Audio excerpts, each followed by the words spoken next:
mubwira umutima wanje ubukurikira naramaramaje n'ukuri sinigarura ndavuga nkaharije ariwe yapfuye ku bwanje ndagusavye wumva intebe yiwe ntawe bayihana kuganza n'ukwiwe ubuntu muri we afise amazina menshi hariho Imana ipfuha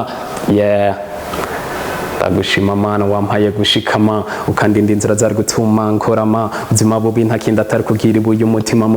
kuko ndazi ko ari wewe uterama beninde yo bihakana ibyago binje ko birahura bigasekana ibyiza navyo bigaherekezana ubuzima burirukanze he ntaco dusigana narakumenye Yesu mbera speed governor kuko inotinye John ibindu bikora mbona zishidikanye yose zeranye urashikana urukundo rwawe Mana nta na kimwe bingana beno kuvuga nta guheza wankunze ubwa mbere sigicubahiro ciki gicumuro nivira mwibohero none ndidegembya ndidegembya reka ngushime Mana yanje nkundira urashoboye nturigera unanigwa rindi intambwe zanje Mana yanje nyobora rindi intambwe zanje Mana yanje nyobora reka ngushime Mana yanje nkundira urashoboye nturigera unanigwa rindi intambwe zanje Mana yanje nyobora rindi intambwe zanje Mana yanje nyobora kure ngo ni munda hakujya ntiwiyage namenye ko atariho mbonye aho Yesu wankuye aho ibimazi bitageze niwe wahabaye bifise inguvu nkeye naje naratangaye ufite ingure haleluya.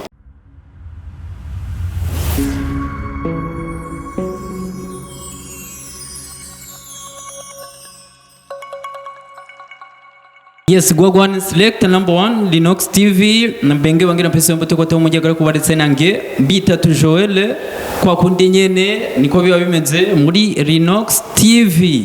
umutumira dasanzwe muri Linux niko twama tubigira murabimenyereye abantu bakicaruka canke bafise impano zigiye zitandukanye arizo talent zigiye zitandukanye murazi yuko tubegeranya kugira tubereka amatara menshi ari ngaha mu gihugu cy'u Burundi reka ahantu hagiye hatandukanye muramubona araza kutuyagira byinshi bigiye bitandukanye muraza kumva byinshi sinobigaruka ko ariko reka tumwakire muri Linux TV umeze neza meze neza ndamutse bako baradukurikirana muri rusange ntanguye nsaba Linux TV ndaryohewe kuba hano tubana namwe kuri kino kiganiro hama jewe izina ryanje ni Aime Democlate nkaba ndi umuririmbyi nkaba ngira rap ya gospel yego uri umuririmbyi ugira rap ari wo mudiho wo kurapa niko babyitwa muri gospel yego atuze gato hari bako baradukurikirana bashobora kuba bakuzi ariko hariho n'abandi benshi bashobora kuba batazi talent yawe tuzi inyuma gato dusangize nuko namambaza abantu benshi bagicaruka kuririmba byaje gute n'iryari wumvise ufise impano yo kuririmba kuririmba sindi wave mvuga nka babandi ngo navutse ndirimba ariko byaje ukiri umwana hari gihe wumva nyene kubikunda cyane narabikunda cyane nkaza ndumviriza abaririmbyi benshi ndibuka kera nkiri mutoyi narakunda umuririmbyi Fizo benshi baramuzi nagenda abantu twabana muri quartier bari babizi wasanga nzi n'indirimbo ziwe nyinshi siwe wenyene kuko niwe nshatse kuvuga kubera ico gihe mu Burundi niwe yagira rap cyane hariho n'abandi benshi nagenda ndaririmba indirimbo zabo gutyo nyene hama umuntu atanguye gukura gatoyi niho utangura kuvuga uti nanje sinogira ivy'iwanje ukavuga ati reka ntangure kuko Imana iba yaraguhaye don ya rap ukavuga ati wisanga musigaye ukunda kwandika dufate canke kuzura uratoragura utujambo ahantu utwandika ahantu ugasanga bizanye indirimbo je muri mu ncamake nuko byagenze gusa hari abantu benshi banyenspiye muri gospel nibo batumye nshira hanze kuko naravuga ati nubwo ndabikunda sinoza gushira hanze indirimbo zidahuye no kwizera kwanje zidahuye no kwizera kwanje ukwizera kuri wewe uratubwiye byinshi bigiye bitandukanye ariko namwe murimba gospel haba hari ama eglise amwe mu musengeramo eglise usengeramo ni yihe watanguye usengeramo ryari je eglise nsengeramo ni ku Mwungere Mwiza canke kuri bombeje iri mu Ngagara. Je natanguye kuhasengera 2007 niho natanguye kuhasengera, urumva hari kera nari nkiri mutowe, urumva haraheze igihe kinini rero. Uratubwiye yuko hari abantu bakwespera, hari abantu bakubwira ati kuhaje kora nuku abo barabo muri eglise cyangwa barabandi? Abo banyespira nta numwe twari bwavugane gutya nyene ngo tuvugane, nararaba ibikorwa byabo nkaraba ukuntu bahimbaza Imana bakoresheje ingabire yabo, nari ndavuga ati bijya bintu nanje no bigira ko naraba ibindi byo muri eglise nkaraba ndinze ndabikora byo barisaba ndiko ndabikora mugabo si ibintu nahamagariwe. Ko hari igihe umuntu ashobora kuba mu kintu kubera abandi bakirimwo, abagenzi biwe bakirimwe, muga atari umuhamagaro wiwe. Ni bya bindi uzubona umuntu ari mu kintu yarambiwe agihevye vuba, ariko nkavuga ati reka nze ukoreshe ikintu Imana yampaye arico ca hapu. Rero ndashimira abantu nagiye ndarabira ko nibona navuze notama bajya bari muri Force ya kera benshi barayizi, nibo ca nini narabiye ko kabisa. Ndabashimira aho bari. Tuze muri eglise usanze usengeramwo ariyo bomberge, uratubwiye ko ari guhera 2007. Tubwire rero uri muri chorale canke uririmba kugate kiwa wenyene? Turi muri eglise. Je muri eglise sindi muri chorale, ndirimba ku gatwe kiwanje. Nsubiye inyuma gatoya gutangura kuririmba sinabitanguye ico gihe nari ndi muri eglise kuva 2007, narigeze kuva muri eglise ndaja mu Rwanda kuva 2016 sinari ino 2016 gushika 2021 sinari mu Burundi. Naza ndaza nyene mu mavakansi nari ndi mu Rwanda. Gutangura kuririmba natanguye ku 2019 ico gihe nari mu Rwanda. Novuga rumva ntibyari ibintu bishoka biboneka ino ntibari babizi deja ko nsanzwe ndirimba. Aho mu Rwanda niho natanguye kuririmbira indirimbo za mbere nyinshi, nk'indirimbo nka 5 za mbere nazisohoreye mu Rwanda. Hama nza kugaruka mu nyuma 2021. Ni gutyo, niyo mpamvu ntashotse nja mu bikorwa gutyo, ko mu kuja mu bikorwa urabanza ukiga gatoyi. Urumva nanje iyo novuga gute iyo tara natanguye kuyerekana ntari mu Burundi. Niyo mpamvu ntashotse nja mu bikorwa. Vuba ndibaza ko nzotangura kuririmba muri eglise. Tubwire rero uri mu Rwanda kuva iyo myaka yose urasohoye izo ndirimbo turagaruka ko mu kanya. Ikintu ca mbere ugishika mu Rwanda cya iyo myaka wari umaze mu Rwanda, ikintu wigiyeyo cyane utari bwarahinga mu Burundi ni nk'iki? Ikintu novuga nigiyeyo, ikintu ca mbere kwanza kumenya gusangira nka culture n'abantu batandukanye, kuko barakunze kuvuga ko Abarundi n'Abanyarwanda turi co kimwe. Ururimi hari byinshi bihuye, muga ndibaza uko umuntu aba yarakuze sico kimwe, uko Abarundi twakuze sico kimwe, uko Abanyarwanda bakuze sico kimwe.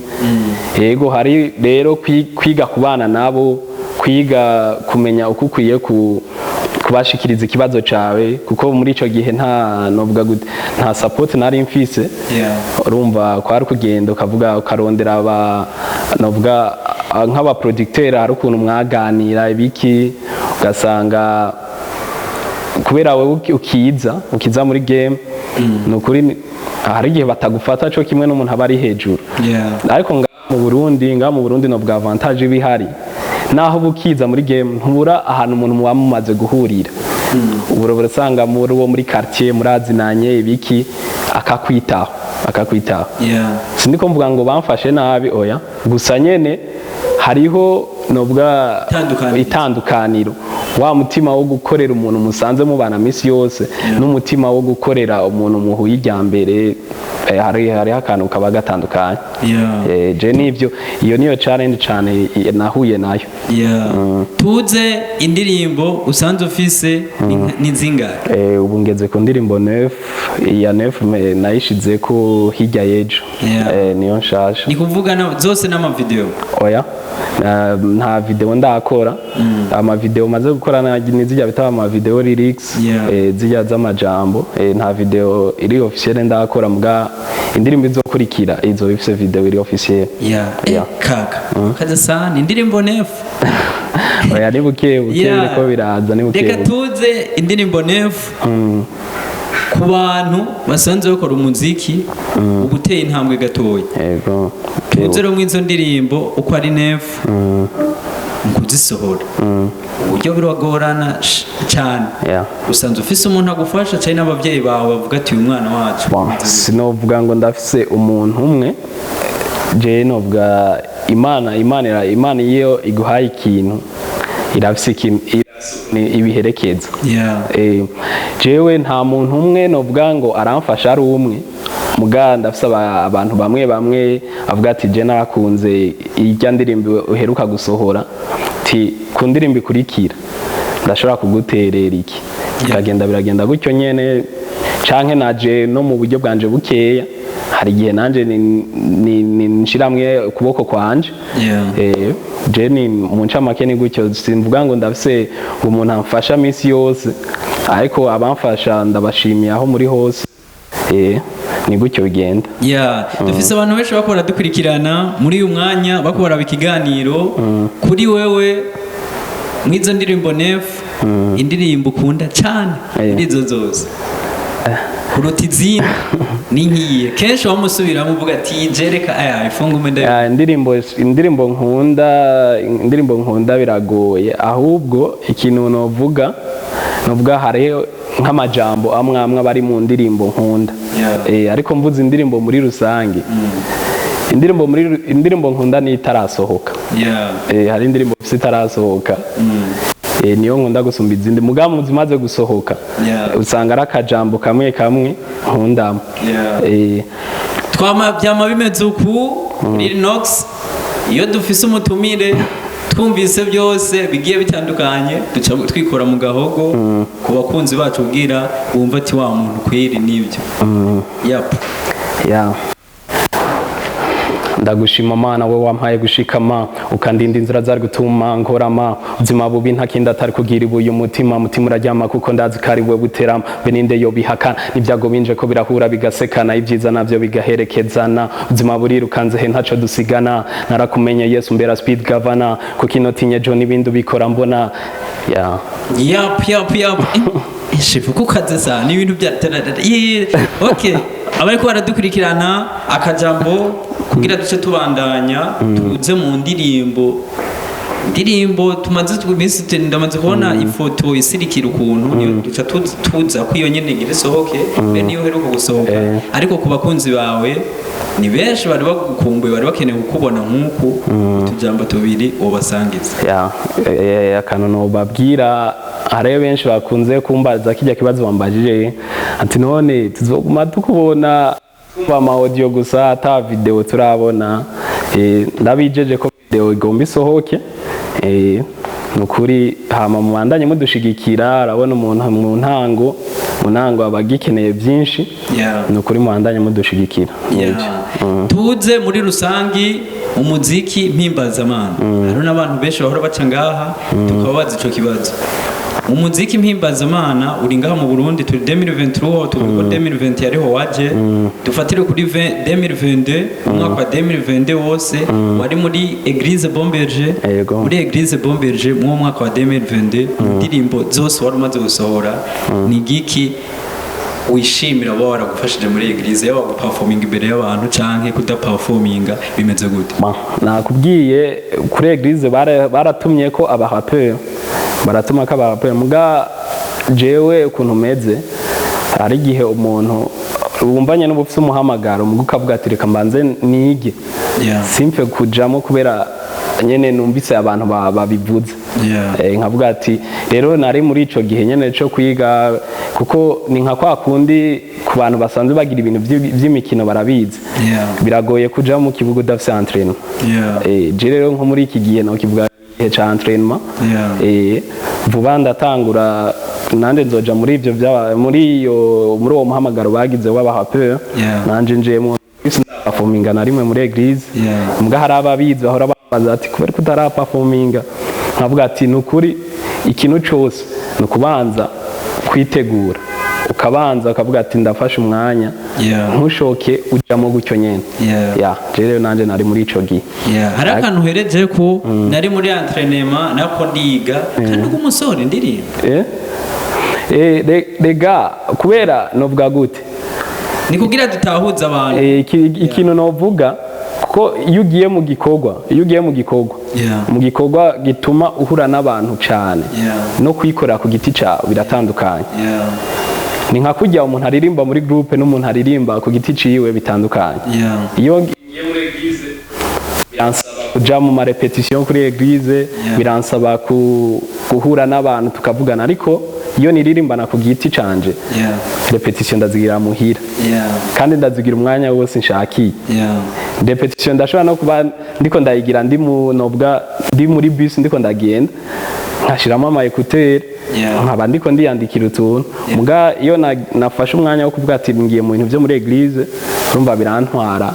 uwo mwanya rero niyo mpamvu nako ndavuga ati mbega mana iki kintu ukafata n'umwanya wo kugisengera ukavuga ati iki kintu sinoba ntwaye n'ibishobisho rero uwo mwanya rero niwo nariko ndacamo mugabo narabonye ko ari ibintu bishoboka vuba nzobijamo hari abantu baba lidere tubitwa lidere muri eglise ya Bomberger canke abantu ubona ko yaba pasiteri wa Bomberger ndazi ikiganiro barashobora kuza gukwirikirana kubera baraja bararaba ikintu nk'akajambo kw'abo bantu uwo basaba nk'aka kubasaba sinibaza ko birimwo ariko ahubwo nobashimira ko ibyo nari kubasaba barabikoze ikintu nobashimira ndibaza Bomberger sindiko ndayivugira ko ndayisengeramo ariko Bomberger iri mu ma eglise yatanguye guha abajene kwerekana amatara yabo ugiye kuraba abantu benshi bagira rap canke aya ma groupe mashasha hari abari bari kuri Bomberger kera kuri ni ikintu ko hariho benshi babona ko rap ari ibintu nyene by'abantu bahadukanye ingeso mbi abantu banywa ibimogi bagira ibiki ariko ndashimira eglise yacu yarerekanye image yindi kuri rap ikintu cyo kubashimira hama icyo nobasaba ko bandanya muri iyo nzira nyene kuko bitanga image nziza hanze yego tuze rero indirimbo twovuga yuko heruka gusohora vuba turi 2023 araba ko barakurikirana ikiganiro bashobora kuvuga ati uyu musore wacu cyaje baje kuri YouTube bakazira baziye ndirimbo kavuga ati indirimbo vraiment ziraryoshe cyane dusangize rero abantu muri rusange indirimbo reka mbere ko heruka gusohora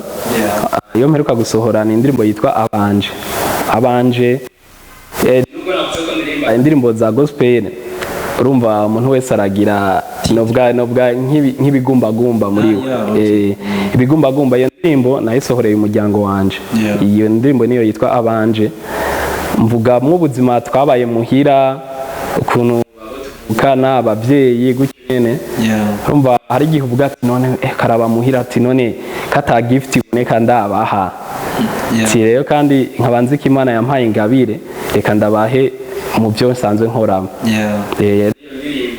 yaheruka yindi yari ukuri ni kuzobura ukuri ni kuzobura yoyo ni indirimbo ihanura cane couple ya mbere impanura ku kintu ca rap ukuntu ifatwa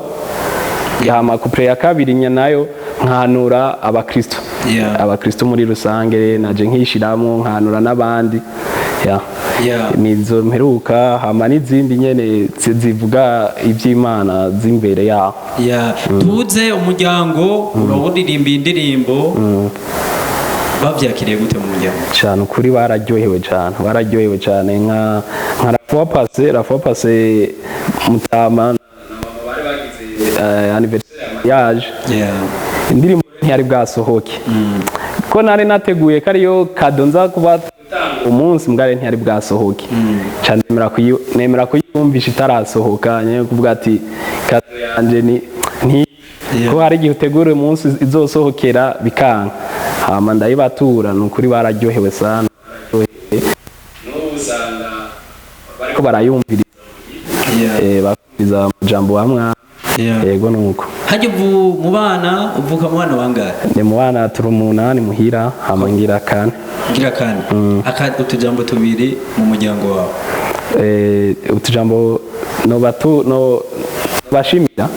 sinzi ko ari gushima uri mu muryango warabahe kado mu muryango ntushobora kubura akantu kamwe ushobora kubwira kwari bazora ikiganiro kare ndabivuge muri iyo ndirimbo nagiriyemo buzukuru bantare muri he tungajya mbere naronse nimwebwe nabimenye mbonye akabebe katawe mu bana 8 je ngira 4 hirya no hino ndahagatiwe simvuga ubwinshi mvuga ico muri mwatoye ikizimvye mwamuhaye urukundo nk'abana benshi no hisemo nabi Imana irabizi ndi ndaguhitamo ntaba besto ngira mu buzima kuko sindabazi muri kure mu bibi byanje mwabonye mwibyiza no mu maga yanje maribora rata no hisemo mwebwe y'Imana mbaza bene barazikiriza nuko jambo ritungane hemwe kugira duheze ikiganiro mukanya abantu benshi barakuzi hariho n'abatakuzi ntaca abo bake mugabo dufate ko ari benshi n'abandi urumva bazoziramo turi 2023 uri gutegura kimwe 2023 uzoha abantu nkuko nanabivuze ndafite indirimbo ziri muri studio muga cyane ndiko nibanda kuri iyo onye navuze nzocangira na video kuri YouTube ni Aime Democlate urashobora gusanga ko ibikorwa byanje ndakoresha na Facebook ndakoresha na Instagram umuntu akeneye kunyandikira canka ari vyumvira mpa canka akambira ati kijya kintu uhindura iki nukuri novuga imiryango iruguruye ndakunda ibyumviro by'abantu kuko biratuma ufata iyindi nzira nziza ego ni gutyo Aime tugushimire cyane nanje ndabashimiye ko wafasha akanya ko kuza ariko dusuye tugushimire cyane nukuri nanje ndashimiye cyane Rinox TV n'abakunzi bayo kubona mwanyize nukuri ibintu si ibintu bishika kenshi nukuri Imana igumi bagura mwaguke cyane hamwe muzogira na televiziyo turaba televiziyo nini mugira amaradio mwaguke cyane Imana bahezagire kuko ikintu gitoya ikintu kinini gitangura kuri gitoya nukuri aho mugezi Imana bahezagire mu byo twavuze byose icyo twaba twibagiye ni nk'iki ikintu mwavuze mwaba mwibagiye novuga nk'abantu bo gushimira reka je mu bantu bo gushimira noshimira umuryango wanje ko uranshigikira mu bikorwa ko iyo ukora ikintu abantu bo muhiri wanyu batari inyuma yawe biragoye kushika kure hama abandi nabo gushimira ni kujya navuze ijya etfosi ya kera bajya ba Big Zoe ba Prince Mushindi ba Marakai ba Tipe bajya ba kera nukuri ndabashimiye cyane kuko ndabishize nko muri Bible ni nkaba Yosua na Caleb baragwanye intambara ikomeye cyane kugira no munsi twe dushobore kuba turirimba kugira aba Victorious baririmba MTC ziririmbe abantu bumviriza bari nibo bagwanye intambara ikomeye nukuri aho bari Imana bagire neza twovuga ni nk'intambara twagwanye bo baza barayigwanye kera twe hari ahantu tugendera dusanga bo inzira baza barayiciye kuko iyi novuga gute iyi style yacu turirimbamo y'abarap amadenso ribiki kera babona ariko barafightinze baragize iki nukuri aho bari Imana bagirire neza aho bari Imana bagirire neza aho muri Imana bagirire neza mwumvise bavuze ibintu byinshi dusubiye tugushimire kandi cyane ndabashimiye kuko ari kwa kundi nyene ni Aime niwe turi kumwe mu kiganiro commentaire tuba tuzikeneye mubandaye kugira like n'amashare menshi nuko tuguma tubikora kandi impano tuzinyegura aho ziri kugira mubashe kuzimenya mumenye n'abandi bagiye batandukanye tukaba tuvuze ati ubutaha Aime kuri nani ndabashimiye.